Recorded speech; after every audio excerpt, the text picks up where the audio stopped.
किसी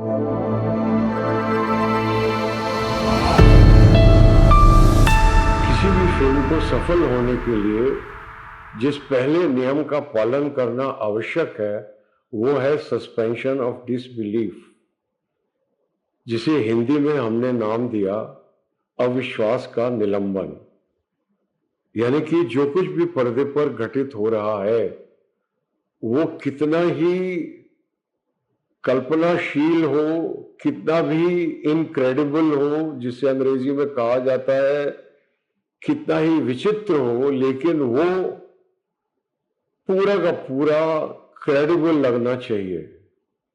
और इसको हमने देखा कि हम प्रोडक्शन डिजाइन, कंप्यूटर ग्राफिक्स और वीएफएक्स के द्वारा इसको हम अचीव कर सकते हैं।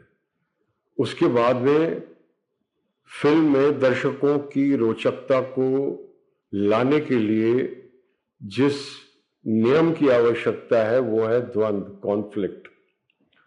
कहानी में एक ऐसी कॉन्फ्लिक्ट का होना आवश्यक है जो दर्शकों को कहानी में आकर्षित करे। उदाहरण के तौर पर जो दो सबसे लोकप्रिय कहानियां हैं रामायण, उसके अंदर राम और रावण का द्वंद्व है, और जो दूसरी बहुत लोकप्रिय कहानी है महाभारत, उसमें कौरवों और पांडवों का द्वंद्व है।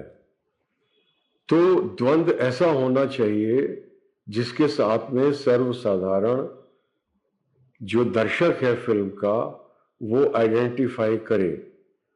एक भारतीय फिल्म के लिए ये एक बहुत ही अनिवार्य नियम है।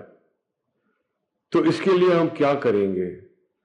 इसके लिए हम करेंगे कि जो कहानी है और जो द्वंद्व है उस कहानी को हम एक ऐसे मुख्य पात्र के माध्यम से प्रस्तुत करेंगे जिसके साथ दर्शकों का तादात्म्य स्थापित होगा, और फिल्म की कहानी केवल एक कहानी नहीं रह जाएगी, बल्कि उस कहानी को जो ऑडियंस है वो उस नायक के पॉइंट ऑफ व्यू से देखेगा।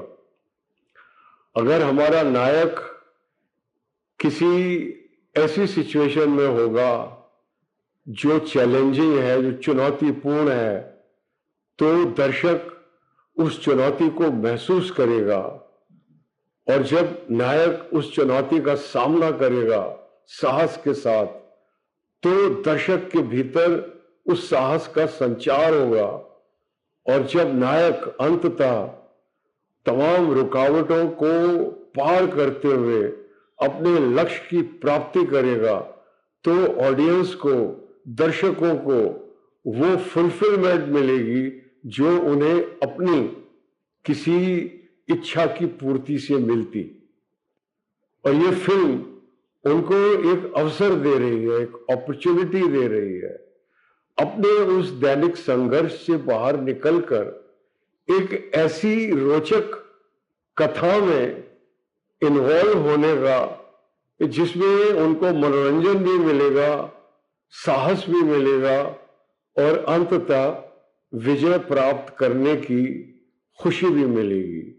उनके अंदर उमंग और उत्साह का संचार होगा। ये आवश्यक है कि जो कहानी हम इस फिल्म के माध्यम से कहने जा रहे हैं वो कहानी एक ऐसे पात्र के माध्यम से कही जाए जिसके साथ में दर्शकों का तादात्म्य स्थापित हो, और यही स्टार सिस्टम की बुनियाद की जड़ है कि स्टार जब भी किसी पात्र में उसको कास्ट किया जाता है तो उसके साथ में जो तादात्म्य है, जो आइडेंटिफिकेशन है ऑडियंस की एज फैंस, वो उसको अपने साथ लेके आता है उस पात्र में। तो वो उस पात्र को केवल जीवंत नहीं करता, वो दर्शकों को उस पात्र के साथ जोड़ता भी है। और दूसरी चीज है पात्र की ड्रामेटिक नीड, पात्र का नाटकीय लक्ष्य। ये जो फिल्म की कथा चल रही है पर्दे पर, ये अंततः जब अपने रेजोल्यूशन पर पहुंचेगी, जब अपने समाधान पर पहुंचेगी, तो हमारे मुख्य पात्र को किस चीज की, वस्तु की, पद की, किस खुशी की प्राप्ति होगी, वो ऐसा कौन सा लक्ष्य है जीवन का जिसको वो प्राप्त करना चाहता है, उसको हम स्क्रीन प्ले और फिल्म की भाषा में बोलते हैं ड्रामेटिक नीड, नाटकीय लक्ष्य, identification with the protagonist and his और हर ड्रामेटिक नीड। और इसके बाद जब इन 3 परीक्षाओं को एक फिल्म पार कर लेती है, तब वो कैसे आगे बढ़ती है चौथी परीक्षा की ओर, और क्या है वो चौथी परीक्षा, उसका अवलोकन हम करेंगे अगले अंक में। इसलिए देखते रहिए सिनेमा।